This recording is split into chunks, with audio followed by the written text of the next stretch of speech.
Bismillahirrahmanirrahim. Assalamualaikum warahmatullahi wabarakatuh. Alhamdulillah wassalatu wassalamu ala habibina wa syafi'ina rasulillah wa ala alihi wa sahbihi wa man walah wa tabahudah. Allahumma akhrijna min tulumatil waham wa akrimna binuril faham waftah alaina bima'rifatil alam wasahil akhlaquna bil hilm waj'alna mimma yastami'una al-qawla fayattabi'una ahsana. Subhanaka la ilma lana illa ma 'allamtana innaka antal alimul hakim. Wala haula wala quwwata illa billahil aliyyil azim. Allahumma 'allimna ma yanfa'una wa zidna ilma. Wa ba'd. Oke, kita lanjutkan ya materi yang kemarin. Tapi sebelum kita mulai seperti biasa, kita bacakan Al-Fatihah dulu untuk para ulama kita, para guru-guru kita semua, terutama untuk kedua penulis dan petahqiq buku ini. Semoga Allah Subhanahu wa taala menerima amal kebaikan mereka. Semoga kita juga diberikan kemudahan dalam memahami kitab yang sudah mereka wariskan. Ala hadhihi niyyah wa ala kulli niyatin shalihah. Al-Fatihah. A'udzubillahi minasyaitonir rajim. Bismillahirrahmanirrahim. Alhamdulillahirabbil alamin. Arrahmanirrahim. Maliki yaumiddin. Iyyaka na'budu wa iyyaka nasta'in. Ihdinas siratal mustaqim. Siratal ladzina an'amta 'alaihim ghairil maghdubi 'alaihim waladdallin. Oke, buka halaman 23. Halaman 23 ya. Kemarin kita sudah merampungkan pembahasan mengenai mazhab pertama. Sekali lagi, bagi yang baru hadir ataupun yang sudah hadir tapi belum paham, sekarang dan pertemuan-pertemuan sebelumnya kita mendiskusikan tentang definisi ilmu. Gitu ya. Apa itu ilmu? Pertanyaan dasar yang sering kita ulang, apa itu ilmu? Mazhab pertama menjawab apa? Terkait masalah ini, terkait definisi ilmu ini, mazhab pertama menjawab apa? Apa? Ya. Mazhab pertama mengatakan ilmu itu tidak perlu definisi. Kenapa tidak perlu definisi? Salma, kenapa tidak perlu definisi?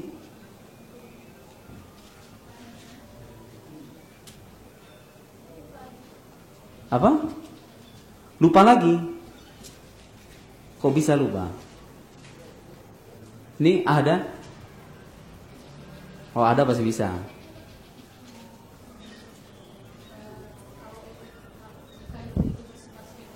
Enggak, jawaban sederhana aja. Jawaban sederhananya kenapa? Kenapa nggak perlu definisi, kenapa? Enggak bertanya tentang argumen yang panjang itu, enggak. Sederhananya kenapa? Kenapa nggak perlu definisi gitu loh? Apa itu sudah apa? Jawab.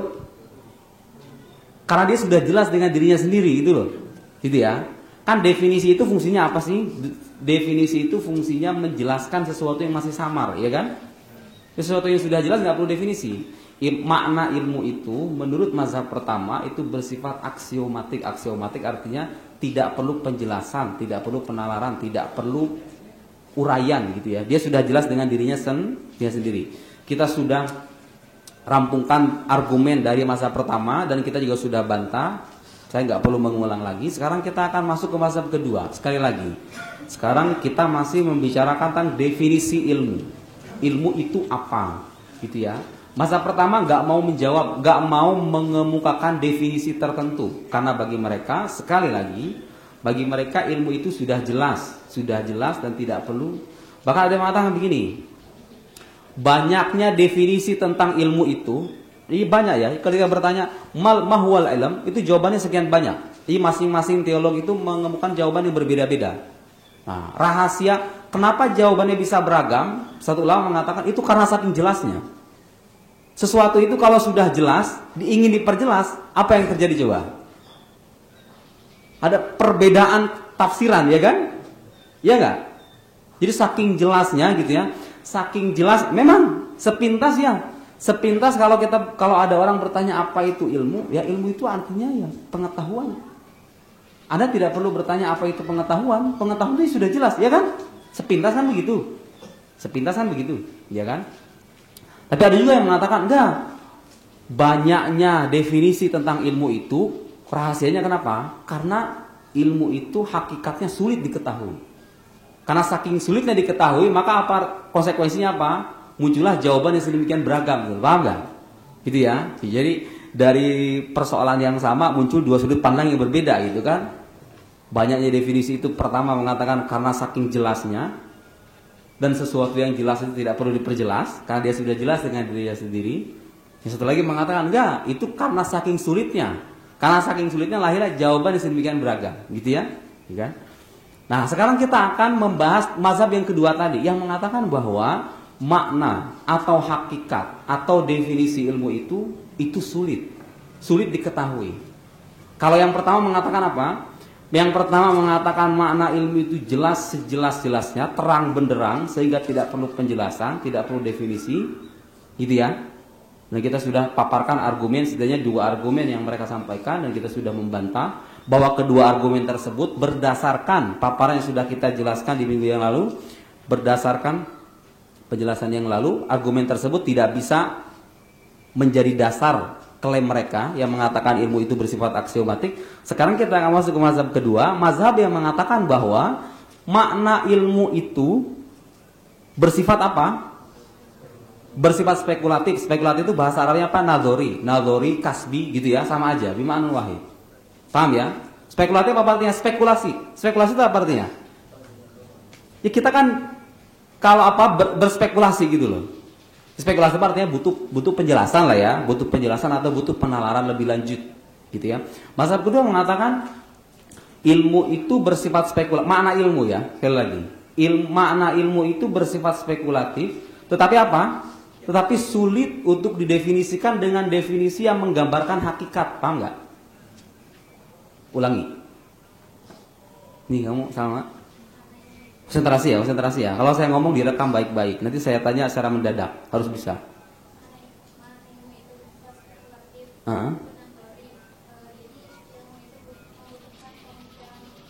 Tetapi harus ada mikrofon. Mikrofon wahid tadi mana? Mikrofon wahid tadi. Ana mungkin wajah al-asilah ditolak. Tetapi apa?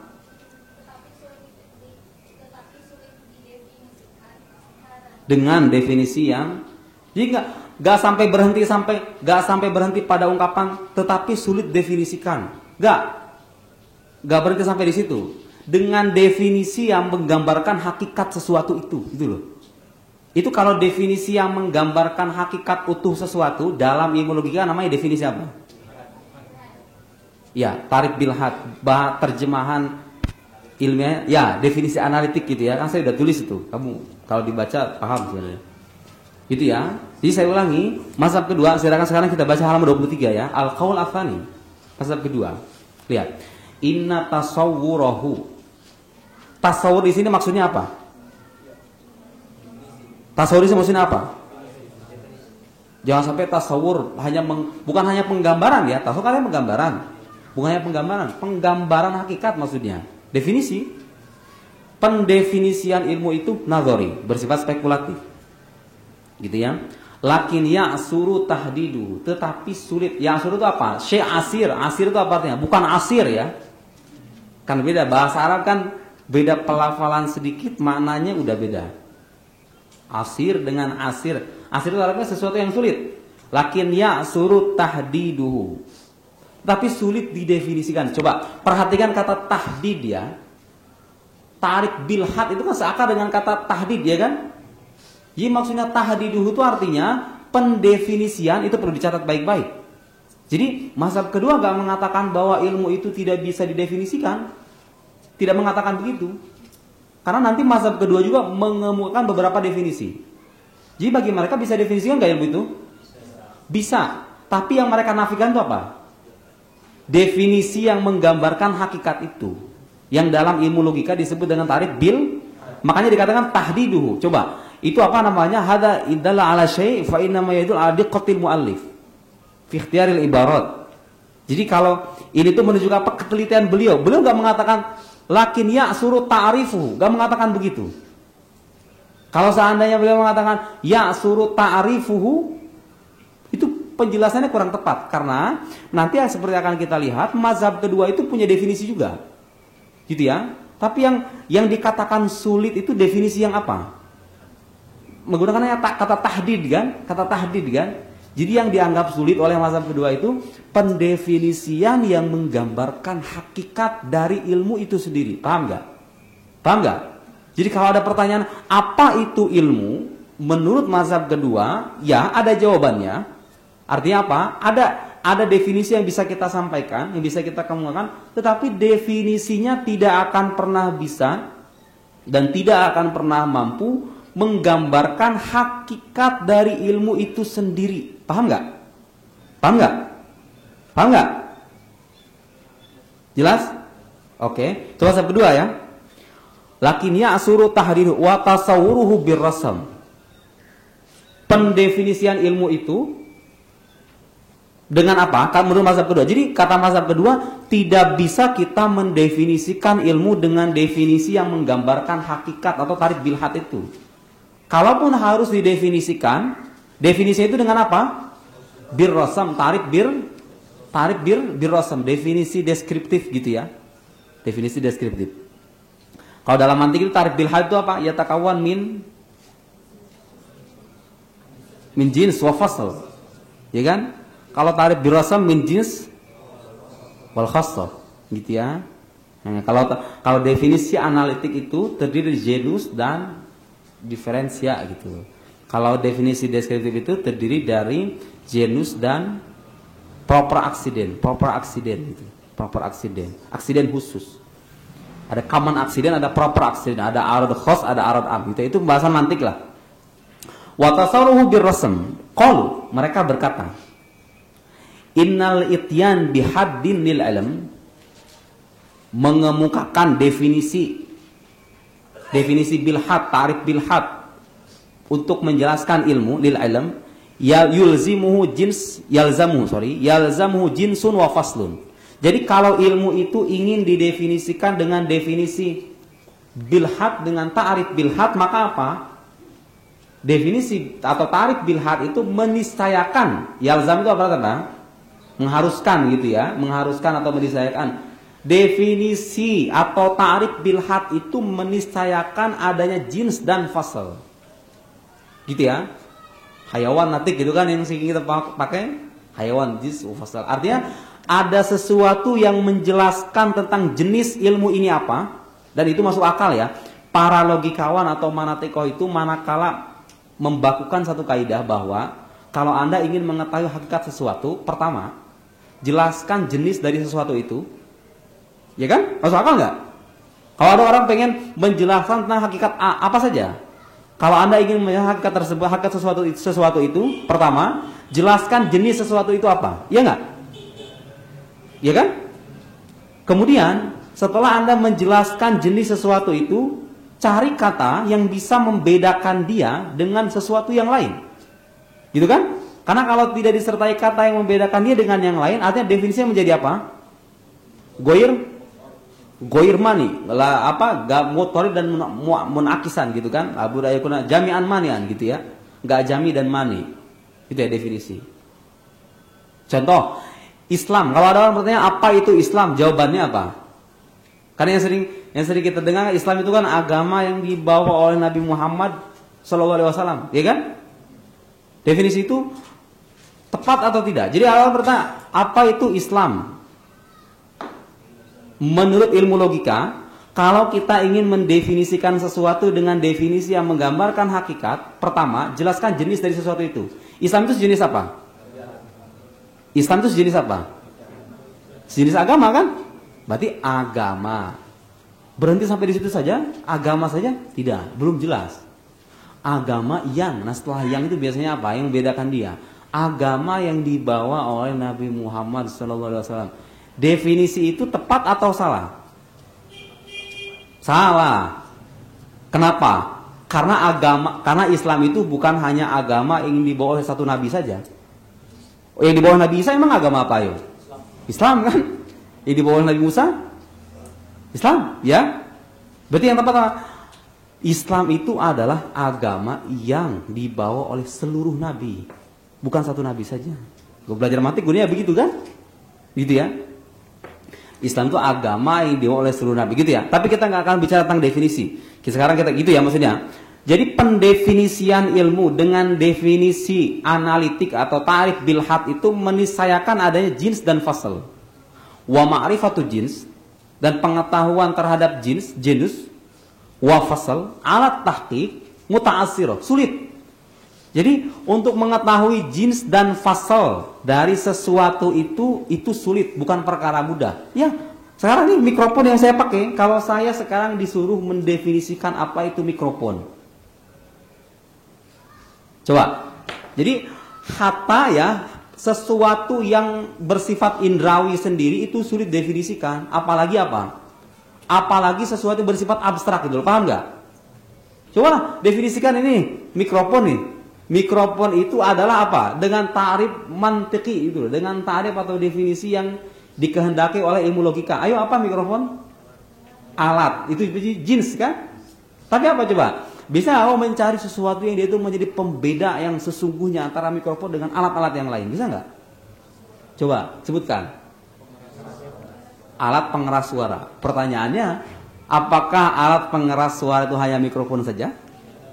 Gak juga. Iya gak? Jadi makanya menurut para logikawan itu definisi itu mazhab mayoritas logikawan klasik memang begitu.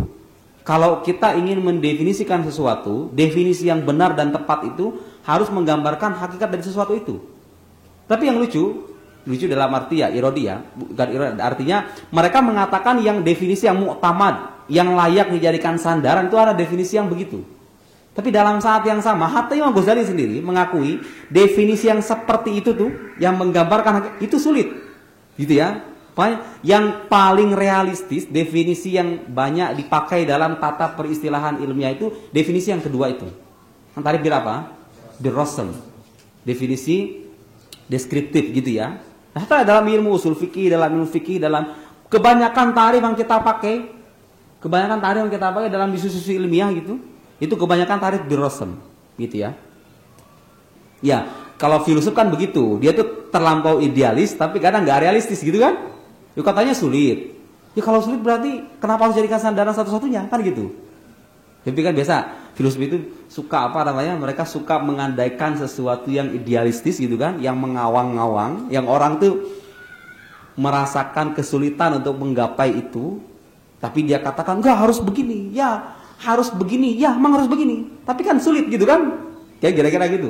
Itu karakter atau cara berpikir filsuf pada begitu ya. Terlampau mengawang-awang gitu ya. Hatta filsafat sendiri sering diidentikan sebagai ilmu yang tidak membumi. Suka mengawang-awang gitu. Suka berhayal ya. Filsuf suka berhayal gitu ya. Dia pengennya begini, ya tapi kan sulit. Ya nggak apa-apa. Yang penting saya pengennya begini kan gitu kira-kira. Gak realistis ya. Tarif birrasm yang banyak dipakai dalam tata peristilahan ilmu itu tarif birrasm. Tetapi begini, selama sesuatu itu bisa didefinisikan dengan definisi analitik, dengan tarif bil had, itu yang dijadikan sandaran. Paham nggak? Artinya, itu opsi tarif birrasm itu sebenarnya opsi kedua. Kan rasam juga ada dua. Ada rasam apa? Rasam nakis, itu kan? Itu opsi kedua. Jadi kalau tarif bil had tidak bisa kita sampaikan, tidak bisa kita kemukakan, maka pilihan keduanya apa? Tarif birrasm. Selain dua definisi itu bukan definisi. Itu bukan definisi dalam arti yang sesungguhnya. Itu hanya penjelasan saja.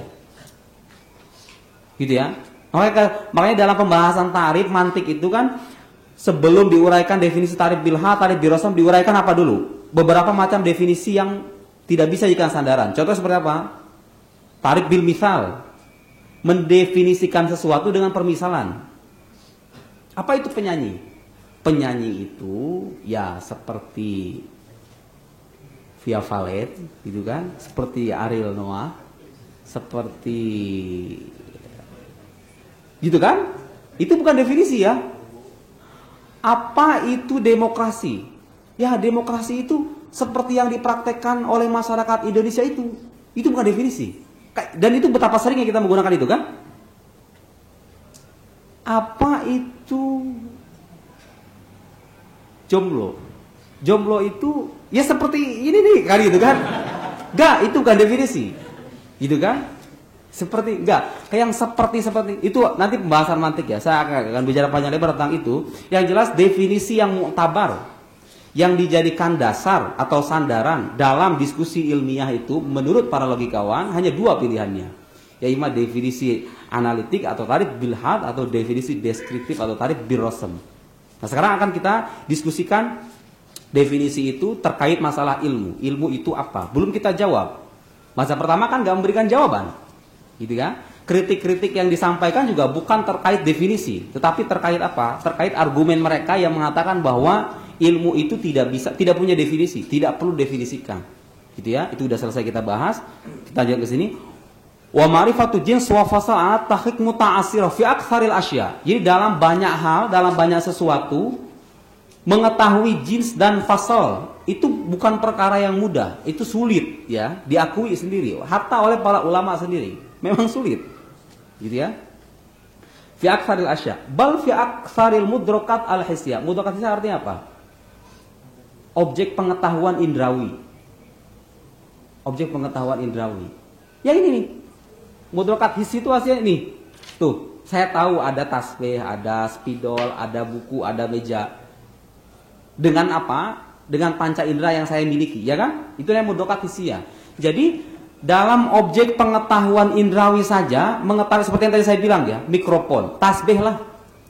Ayo definisikan tasbih. Tasbih itu adalah alat untuk berzikir. Ya kan, alat berzikir kan bisa tangan. Ya enggak? Ya kan? Jadi betapa kata beliau dalam objek pengetahuan yang bersifat indrawi saja mencari jins dan fasal yang gunanya menggambarkan hakikat itu sulit.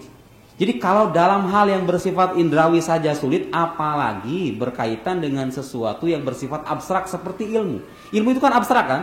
Abstrak artinya apa? Dia tuh makna, hanya berupa makna saja. Makna yang tidak ada realisasinya gitu loh. Kamu pernah melihat makhluk bernama ilmu gitu? Kayak begini nih. Ilmu.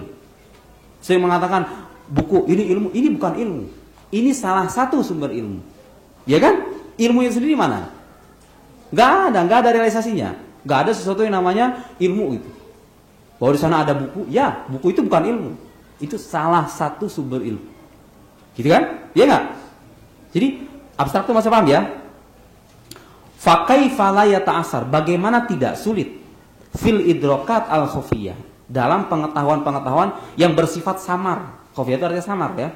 Ya samar itu yang bersifat abstrak itu. Seperti ilmu, cinta. Bisa kamu definisikan, dan sering orang mengatakan cinta itu sulit definisikan kan? Kenapa? Karena dia bersifat abstrak gitu loh. Bukan hanya bersifat abstrak kalau cinta itu, karena dia berkaitan dengan perasaan, ya enggak?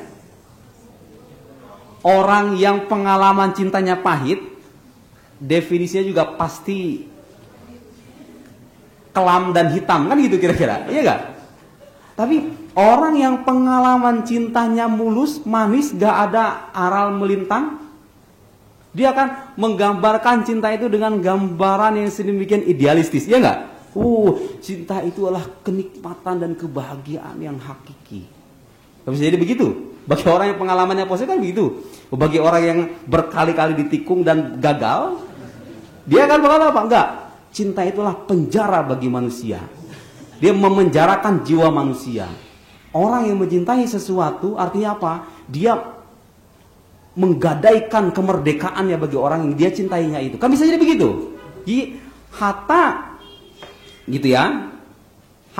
Jadi kalau dalam hal-hal yang bersifat indrawi saja sulit, apalagi berkaitan dengan sesuatu yang bersifat samar dan abstrak seperti ilmu. Gitu ya. Alati minha al-ilm, yang diantaranya adalah ilm. Idrokat khufiyah, paham gak maksudnya? Paham gak?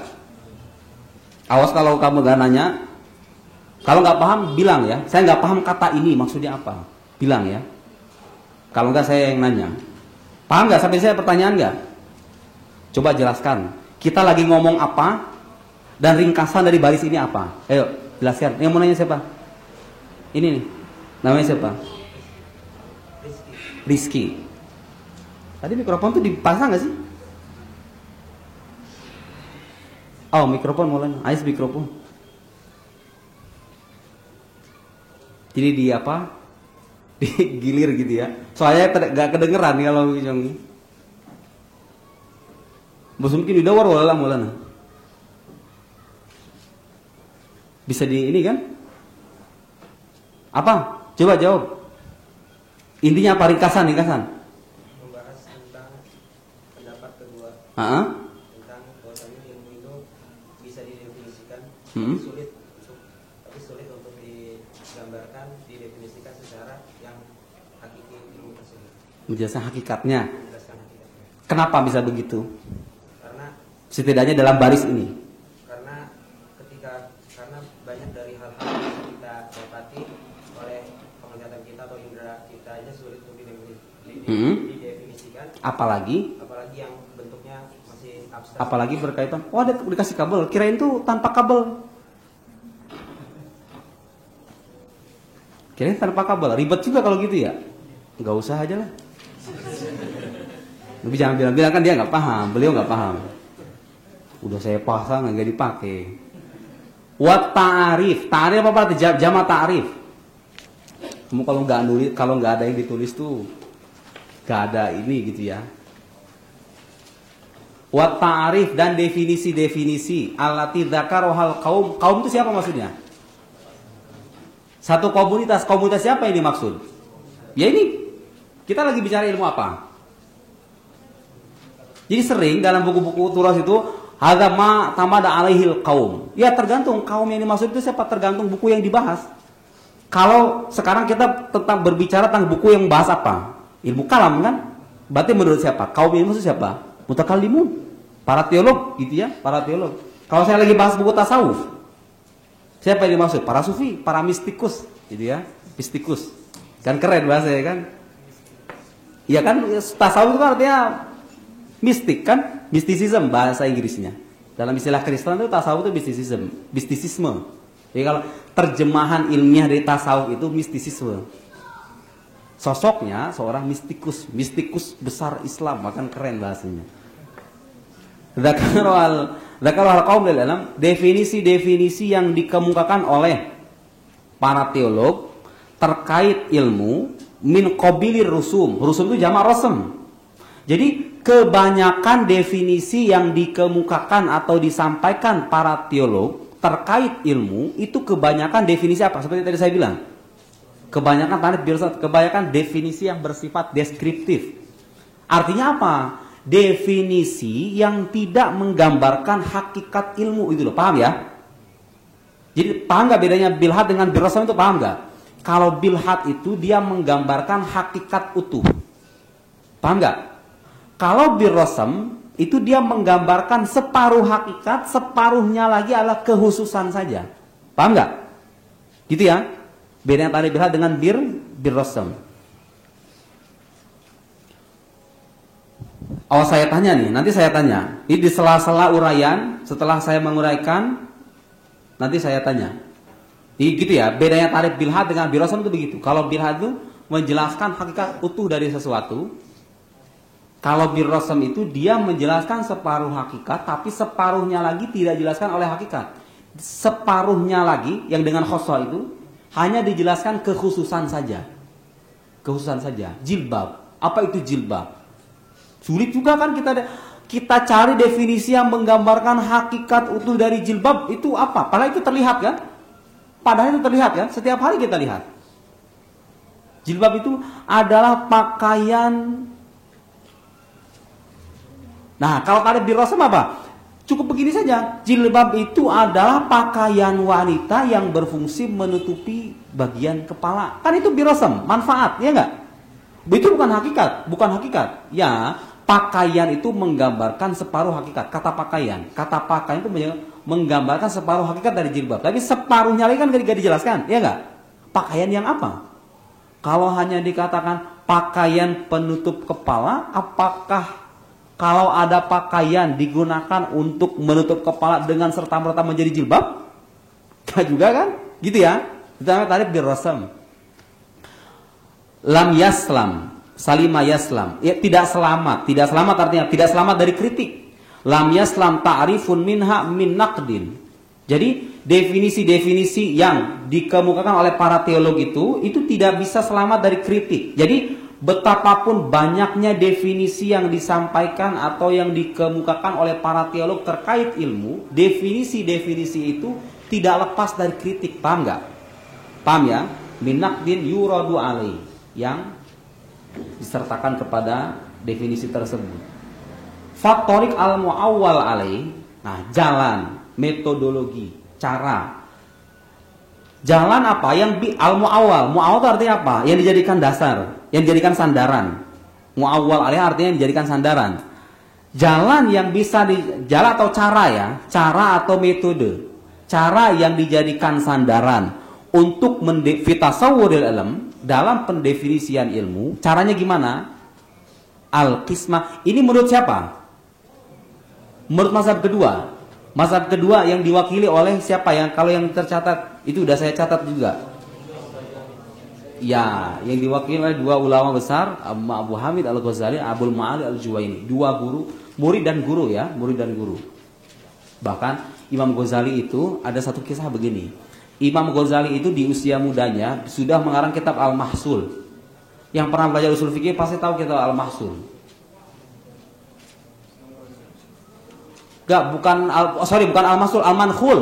Al-Mankhul. Kitab Al-Mankhul. Itu kitab usul fikih yang ditulis di periode masa mudanya, di masa mudanya Imam Ghazali.